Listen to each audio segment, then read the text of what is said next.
En este video vamos a continuar y terminar con el capítulo número 1, concepto de ciencia, el último apartado que se denomina contextos.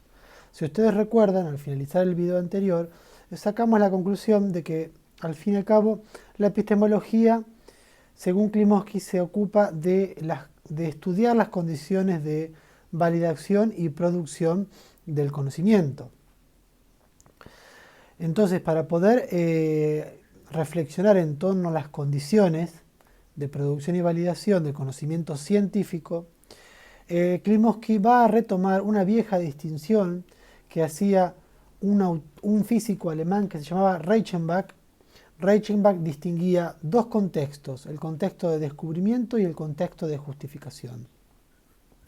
El contexto de descubrimiento se refiere a la producción de hipótesis, a la formulación de ideas o a la invención de conceptos que se dan a partir de una circunstancia que involucra distintas variables personales, psicológicas, sociológicas, tecnológicas, económicas, políticas, y que esas variables van a gestar el conocimiento científico.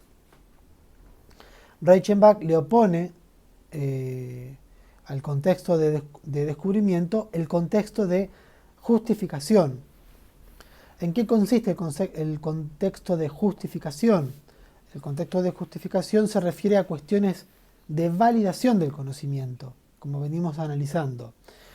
Y en este contexto caben preguntas del tipo: ¿es auténtico el conocimiento producido? ¿Es verdadero este conocimiento, esta teoría? ¿Se puede justificar esta teoría? ¿Las afirmaciones de esta hipótesis se evidencian en la experiencia? ¿Hay un incremento o disminución de conocimiento a partir de que postulamos esta teoría?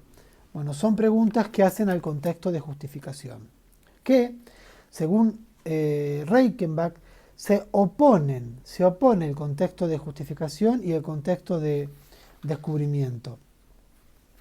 El contexto de descubrimiento se puede estudiar a partir del campo de la psicología y la sociología, a diferencia del contexto de justificación que se analiza desde el campo de la lógica, según Reichenbach.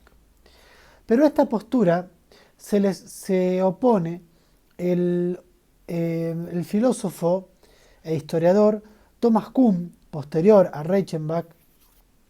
Thomas Kuhn va a decir que esta distinción, en realidad, si bien puede ser útil, es insuficiente, digamos, y no está de acuerdo con la postura de Reichenbach de oponer los dos contextos. Para Thomas Kuhn, los dos contextos interaccionan entre sí.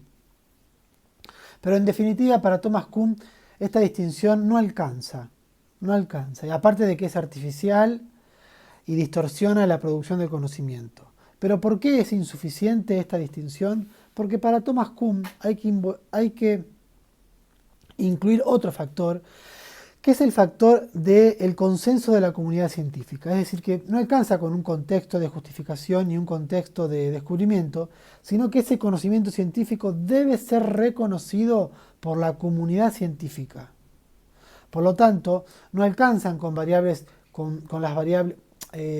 los campos de la lógica y de la psicología, sino que se involucra en toda esta cuestión de la producción de conocimiento, se involucra el factor ideológico a la hora de analizar cómo se construye y cómo se valida un conocimiento científico. Klimovsky, luego de desarrollar las posturas de Reichenbach y de Thomas Kuhn, va a plantear de que en realidad para Klimovsky esta distinción entre los contextos son válidas y va a incorporar un tercer contexto, que es el contexto de aplicación, es decir, de la aplicación del conocimiento, para ver donde se analiza, digamos, el beneficio y el perjuicio de un conocimiento científico en una comunidad determinada, y sirve este contexto de aplicación a su vez para comprender los otros dos contextos, cómo se descubre y cómo se justifica el conocimiento. O sea que viene a complementar el contexto de aplicación. Y va a terminar el apartado aclarando de que en realidad él en todo su libro, en las desventuras del conocimiento científico, se va a ocupar, va a poner el acento en realidad en el contexto de justificación. Es decir, en tratar de estudiar esos elementos de juicio que legitiman una teoría o que desechan otras, esos elementos de juicio que a su vez van a terminar conformando los criterios para inclinarse por una teoría o por otra, y que van a justificar los cambios en ciencia.